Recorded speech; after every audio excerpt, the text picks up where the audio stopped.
അല്ലയോ മുഹമ്മദേ നീ നശിക്കട്ടെ, നീ നശിക്കട്ടെ, എന്റെ നോക്കും നശിക്കട്ടെ. ഇതിനു വേണ്ടിയാണോ നീ ഞങ്ങൾ ഒരുമിച്ച് കൂട്ടിയത്?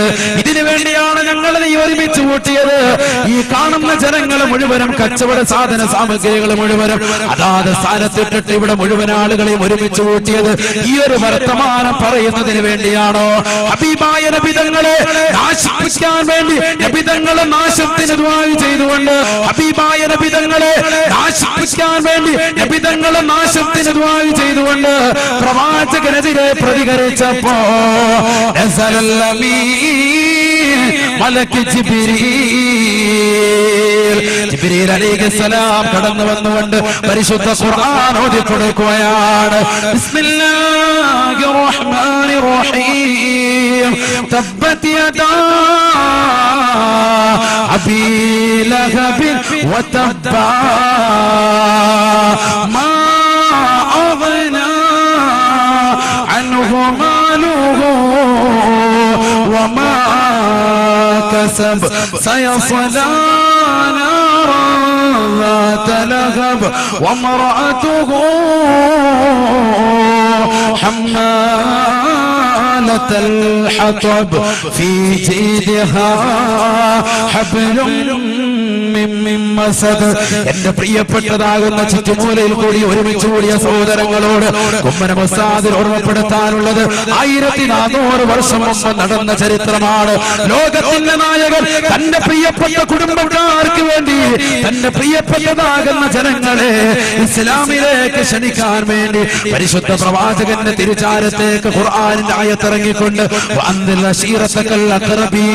അവിടുത്തെ ഏറ്റവും അടുത്ത കുടുംബക്കാർക്ക് സ്വർഗത്തെ കുറിച്ച് മുന്നറിയിപ്പ് കൊടുക്കണേ, സ്വർഗത്തെ പരിചയപ്പെടുത്തി കൊടുക്കണേ എന്ന് പരിശുദ്ധ ഖുർആനിന്റെ ആയത്തിറങ്ങിയപ്പോ സന്തോഷത്തോടുകൂടി തന്റെ പ്രിയപ്പെട്ട നാട്ടുകാരെ മുഴുവനും ഒരുമിച്ച് കൂട്ടിയ പ്രവാചകൻ അബൂ ഖുബൈസ് മലയുടെ മുകളിലേക്ക് കയറി നിന്നുകൊണ്ട് ജനങ്ങളെ വിളിക്കുകയാണ്.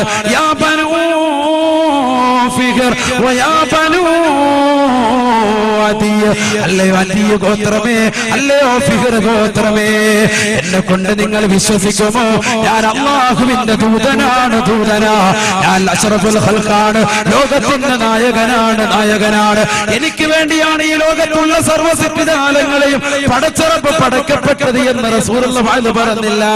ഹബീബായ നബി തങ്ങൾ ആ പാമരരാകുന്ന ജനങ്ങളോട് പറഞ്ഞത് ഇന്നീലക്കും നദീറും മുബീൻ, നിങ്ങൾക്ക് ഞാൻ വ്യക്തമായ മുന്നറിയിപ്പുകാരനാണ്.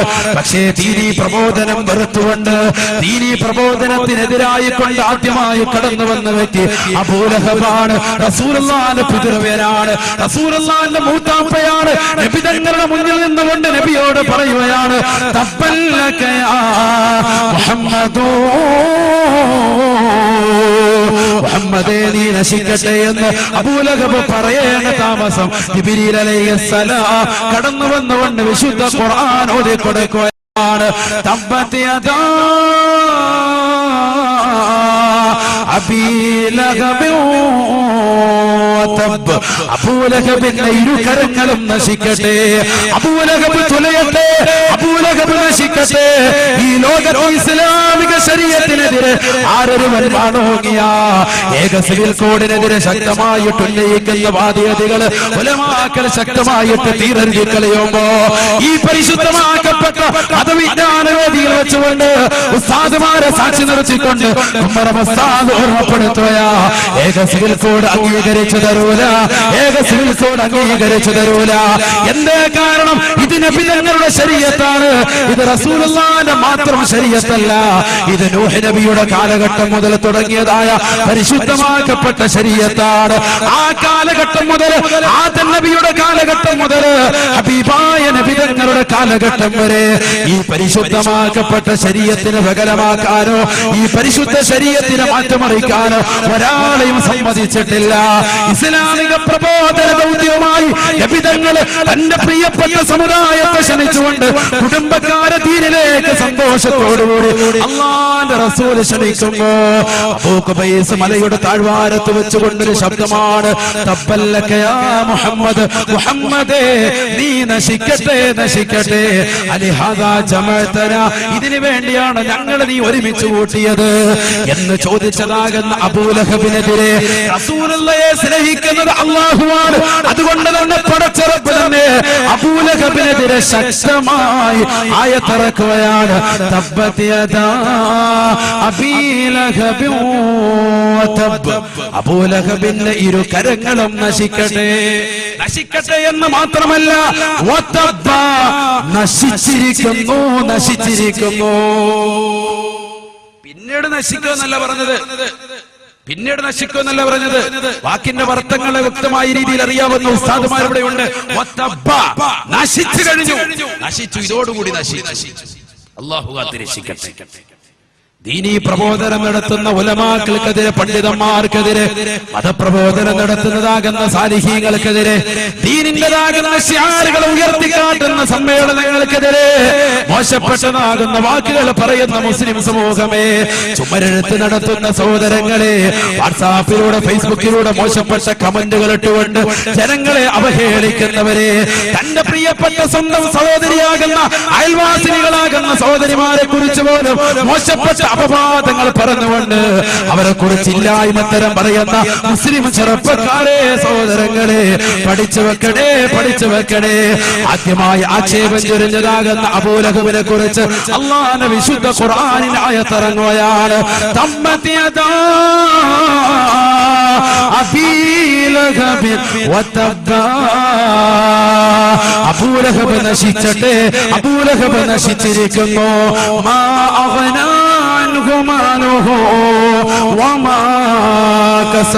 അബൂലഹബ് ഈ ഭൂമുഖത്ത് ഒരുമിച്ച് കൂട്ടിയതാകുന്ന കോടാനുകോടി ദീനാറുകൾ അവന്റെ ജീവിതത്തിൽ പ്രയോജനം ചെയ്യൂല, അവന്റെ ജീവിതത്തിൽ അവനെ രക്ഷപ്പെടുത്തൂല. ദുനിയാവിലെ അപകടങ്ങളിൽ നിന്ന് മാത്രമല്ല, നാളെ ആഖിറത്തിലും അബൂലഹബ് രക്ഷപ്പെടൂല എന്ന് പരിശുദ്ധ പരിശുദ്ധ ഖുർആൻ ആയത്തിറക്ക. എവിടെ കൊണ്ടെത്തിച്ചവനെ? കത്തിജ്വലിക്കുന്ന നരകത്തിലേക്ക് അല്ലാഹുവിനെ എത്തിച്ചു. അല്ലാഹു കാത്തിരക്ഷിക്കുമാർ. അല്ലാഹു പറഞ്ഞില്ലേ, സയസ്ലാ നാറൻ ദാത ലഹബ്, അവന്റെ പേര് പോലെ തന്നെ കത്തിജ്വലിക്കുന്നതാകുന്ന നരകത്തിലേക്ക്, തീനാളങ്ങളാകുന്ന നരകത്തിലേക്ക് അവനെ നാം ചേർക്കുമേ, ചേർക്കുമേ. പിന്നീട് നാം അവനെ കത്തിജ്വലിക്കുന്നതാകുന്ന നരകത്തിലേക്ക് എത്തിക്കുമേ, എത്തിക്കുമേ. പരിശുദ്ധ ഖുർആൻ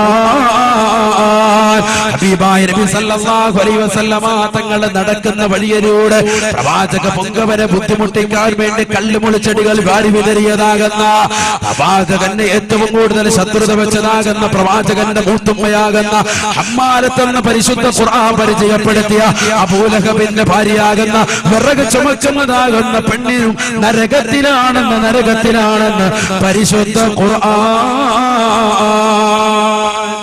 എന്തുകൊണ്ട് സംഭവിച്ചതാ? അഷ്റഫുൽ സയ്യിദുനാ റസൂലുള്ളാഹി സ്വല്ലല്ലാഹു അലൈഹി വസല്ലം തങ്ങളെ എതിർത്തപ്പോൾ സംഭവിച്ചതാ.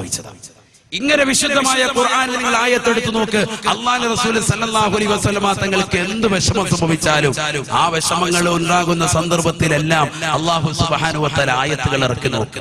അപ്പോഴൊക്കെ അല്ലാഹു ആയത്ത് അടിക്കടി റസൂലുള്ളാഹിന്റെ വിവാഹം കഴിഞ്ഞു, സൈനബാവിയും ഒത്തിട്ട് വിവാഹം കഴിഞ്ഞു. അള്ളാന്റെ റസൂലിന്റെ ഭാര്യമാരുടെ പേര് ഒരു പക്ഷേ നമുക്ക് പരിപൂർണമായി അറിയൂല. റസൂലുള്ളാഹിന്റെ മക്കളെ കുറിച്ച് പഠിക്കാൻ, റസൂലുള്ളാഹിന്റെ സഹധർമ്മികളെ കുറിച്ച് പഠിക്കാൻ അള്ളാഹു നമുക്ക് തൗഫീഖ് തരട്ടെ. ഈ റബീഉൽ അവ്വൽ മാസം വന്നിട്ട് നമ്മുടെ പ്രിയപ്പെട്ടതാകുന്ന മക്കളുടെ കയ്യിലേക്ക് മകനെ 10ാം ക്ലാസ്സിൽ പഠിക്കുന്ന പൊന്നുമോൻ, പ്ലസ് ടു പഠിക്കുന്ന മകൾ, നല്ല വിദ്യാഭ്യാസമുണ്ട്, ബോധമുണ്ട്, വിദ്യയുണ്ട്, വിവേകമുണ്ട്, തന്റെ ഇടമുണ്ട്, നല്ല പക്വതയുണ്ട്. ആ മക്കളുടെ കയ്യിലേക്ക് ഒരു പുസ്തകം നമ്മൾ വാങ്ങിച്ചു കൊടുത്തിട്ടുണ്ടോ? പിന്നെന്ത് പ്രവാചക സ്നേഹം! നമ്മൾ മൗലിദുകൾ ചെല്ലുന്നു, പ്രവാചകന്റെ പേരിൽ നമ്മൾ സദസ്സുകൾ സംഘടിപ്പിക്കുമ്പോ അഷ്റഫുൽ സയ്യിദുനാ റസൂലുള്ളാഹി സ്വല്ലല്ലാഹു അലൈഹി വസല്ലം തങ്ങളെ കുറിച്ചുള്ള അറിവ്, പ്രവാചകന്റെ ഭാര്യമാരെ കുറിച്ചുള്ള എണ്ണം, പ്രവാചകന്റെ മക്കളെ കുറിച്ചുള്ള എണ്ണം പോലും നമുക്കറിയാത്തൊരവസ്ഥ. ഹബീബായ നബി മുഹമ്മദ് റസൂലുള്ളാഹി സ്വല്ലല്ലാഹു അലൈഹി വസല്ലം തങ്ങൾ ഒരു വിവാഹം കഴിച്ചു. ഒന്നല്ല, പ്രവാചകർ 11 വിവാഹം കഴിച്ചിട്ടുണ്ട്. റസൂലുള്ളാഹി വഫാത്താകുമ്പോൾ 2 പേരാണ്, 9 പേരാണ് അല്ലാഹുവിന്റെ റസൂൽ സ്വല്ലല്ലാഹു അലൈഹി വസല്ലം തങ്ങൾ. 9 ഭാര്യ. അല്ലാഹുവിന്റെ റസൂൽ സല്ലല്ലാഹു അലൈഹി വസല്ലമ തങ്ങൾ തന്റെ പ്രിയപ്പെട്ട ഭാര്യയാകുന്ന സൈനബ വിവാഹം കഴിച്ചിട്ട് ആദ്യ രാത്രിയുടെ സുദിനമാണ്. തന്റെ പ്രിയപ്പെട്ടതാകുന്ന കൂട്ടുകാർക്ക് പ്രവാചകൻ വലീമത്ത് സൽക്കാരം നടത്തി. വലീമത്ത് സൽക്കാരം കഴിഞ്ഞിട്ട് പ്രവാചകന്റെ വീട്ടിൽ നിന്ന് സഹാബത്തെ കയറാൻ പോകുന്നില്ല. അവർ റസൂലുള്ളാഹിക്ക് നേരം പോക്കാകുമല്ലോ എന്ന് കരുതി കുറച്ചു നേരം വർത്താനം പറഞ്ഞുകൊണ്ട് വീട്ടിൽ അങ്ങനെ ഇരുന്നു. സമയം അല്പം വൈകിപ്പോയി. റസൂലുള്ളാഹിന്റെ മനസ്സ് വിഷമിച്ചു. കാരണം എന്താ? അതിഥികളെ സൽക്കരിക്കുന്ന റസൂലുള്ളാഹി സ്വല്ലല്ലാഹു അലൈഹി വസല്ലം തങ്ങൾ എങ്ങനെ ഇവരെ പറഞ്ഞു വിടും? ആതിഥേയ മര്യാദ അനുസരിച്ച് പോകാൻ വേണ്ടി എങ്ങനെ പറയും? ഹബീബായ നബി സല്ലല്ലാഹു അലൈഹി വസല്ലം തങ്ങളുടെ ഹൃദയത്തിലുള്ള കാരുണ്യമല്ലേ ലോകത്തിന്റെ നായകൻ. അതുകൊണ്ടല്ലേ റഹ്മത്തുൽ ലിൽ ആലമീൻ, ലോകത്തുള്ള സർവ്വ ആളുകൾക്കും കാരുണ്യമെന്ന് പരിശുദ്ധ ഖുർആൻ വിശേഷിപ്പിച്ചത്. ലോകത്ത് ഒരാളെയും ഒരു വ്യക്തിയെയും പരിശുദ്ധ ഖുർആൻ ഒരു പ്രവാചകരെയും ഇത്തരത്തിൽ വിശേഷിപ്പിച്ചതായി കാണാൻ പറ്റൂല. ഞാനതൊക്കെ ജുമാ ഭാഷണത്തിൽ പറഞ്ഞിട്ടുള്ള വിഷയമാണ്. അതുകൊണ്ട് ഞാൻ അതിലേക്ക് കടക്കുന്നില്ല. ആദരവായ നബി മുഹമ്മദ് റസൂലുള്ളാഹി സല്ലല്ലാഹു അലൈഹി വസല്ലമ തങ്ങൾ റഹ്മത്തുൽ ലിൽ ആലമീൻ, കാരുണ്യത്തിന്റെ തിരുദൂതർ, ലോകത്തുള്ള സർവ്വ ആളുകൾക്കും കാരുണ്യം. ആ പ്രവാചകർ സല്ലല്ലാഹു അലൈഹി വസല്ലമ തങ്ങൾ കാരുണ്യമായതുകൊണ്ട് തന്നെ തന്റെ പ്രിയപ്പെട്ട കൂട്ടുകാരോട് എങ്ങനെ പറയുമെന്ന് ലജ്ജിച്ചുകൊണ്ട് പ്രവാചകൻ മിണ്ടാതിരുന്നു. എണീറ്റ് പോകാൻ പ്രവാചകൻ പറഞ്ഞില്ല. അല്പനേരം നീണ്ടുപോയി. മനസ്സൽപ്പം വിഷമിച്ചുപോയി. നസലൽ അമീൻ മലക്ക് ജിബ്രീൽ അലൈഹിസ്സലാം. ഉടനടി ജിബ്രീൽ അലൈഹിസ്സലാം ഇറങ്ങാൻ. ഞാൻ ഈ ആയത്തൊക്കെ എന്തിന് എന്റെ പ്രിയപ്പെട്ട സഹോദരങ്ങൾ ഓർമ്മപ്പെടുത്തുന്നുണ്ട്? ഒരുപാട് ചരിത്രങ്ങൾ പ്രവാചകന്റെ പ്രേമത്തെ കുറിച്ച്, പ്രവാചകനെ സ്നേഹിച്ചതിനെ കുറിച്ച് പറയാനുള്ള സമയത്ത് പോലും ഞാൻ എന്തിനു വേണ്ടി ഈ ആയത്തുകൾ നിങ്ങളുടെ മുന്നിൽ ഓതിക്കേൽപ്പിക്കുകയും പറയുകയും ചെയ്യുന്നതെന്ന് വെച്ചാൽ അള്ളാഹു നമ്മുടെ പ്രവാചകനെ എത്രത്തോളം സ്നേഹിച്ചു എന്നുള്ളതിന് തെളിവാണ് വിശുദ്ധ ഖുർആൻ മുഖേന ഞാൻ നിങ്ങളുടെ മുന്നിൽ സമർപ്പിക്കുന്നു. പരിശുദ്ധ ഖുർആൻ ഉടനെ തന്നെ ആയത്തിറക്കാൻ. ബിസ്മില്ലാഹിർ റഹ്മാനിർ റഹീം. ലാ തദ്ഖുലൂ ബുയൂതൻ നബി ഇല്ലാ അയ്യുഅ്ദന ലക്കും.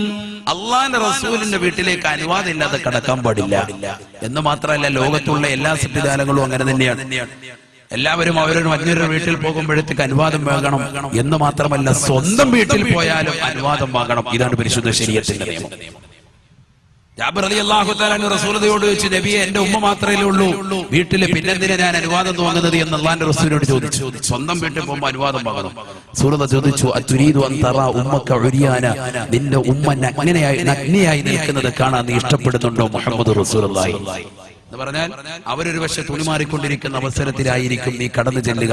അതുകൊണ്ട് വീട്ടിൽ കടന്നു ചെല്ലുമ്പോൾ പെട്ടെന്ന് വാതിൽ തുറന്ന് നീ കടന്നു ചെല്ലരുത് എന്ന് മുഹമ്മദ് റസൂലുള്ളാഹി. ഇതൊക്കെ ഒരുപാട് മാതൃകയാണ് പ്രവാചകന്റെ ജീവിതം. അതുകൊണ്ട് തന്നെ സ്വഹാബത്തിനോട് പ്രവാചകൻ സല്ലല്ലാഹു അലൈഹി വസല്ലമ തങ്ങൾ ആയത്ത് ഓതി കൊടുക്കുന്നു. അല്ലാഹു പ്രവാചകനെ സ്നേഹിക്കുന്ന വിശുദ്ധമായ ഖുർആൻ ആയത്ത് ഇറക്കിക്കൊണ്ട് പ്രവാചകന്റെ വീട്ടിലേക്ക് നിങ്ങൾ അനുവാദം കൂടാതെ കടക്കാൻ പാടില്ല. മാത്രമല്ല വലാകിൻ ഇദാ ദുഈതും ഫദ്ഖുലൂ, ക്ഷണിച്ചാൽ നിങ്ങൾ പോകുകയും വേണം. ഒരാൾ ക്ഷണിച്ചു, കല്യാണത്തിന് ക്ഷണിച്ചു, ഒരു പരിപാടിക്ക് ക്ഷണിച്ചാൽ പറ്റുമെങ്കിൽ ഉടനെ തന്നെ പറയണം ഇൻഷാ അല്ലാഹ് ഞാൻ എത്തും എന്ന് പറയണം. പറ്റൂല എങ്കിൽ അപ്പോൾ തന്നെ ഒഴിവ് കഴിവുകൾ പറഞ്ഞു മാറിയ ഉറപ്പ് കൊടുക്കണം. ഞാൻ വരുമെന്ന് ക്ഷണം സ്വീകരിച്ചതിന് ശേഷം പോകാതിരിക്കാൻ പാടില്ല. എന്തെങ്കിലും പ്രത്യേക കാരണങ്ങൾ ഉണ്ടായാലല്ല. വിശുദ്ധ ഖുർആനാണ് ഇതൊക്കെ പഠിപ്പിക്കുന്നത്.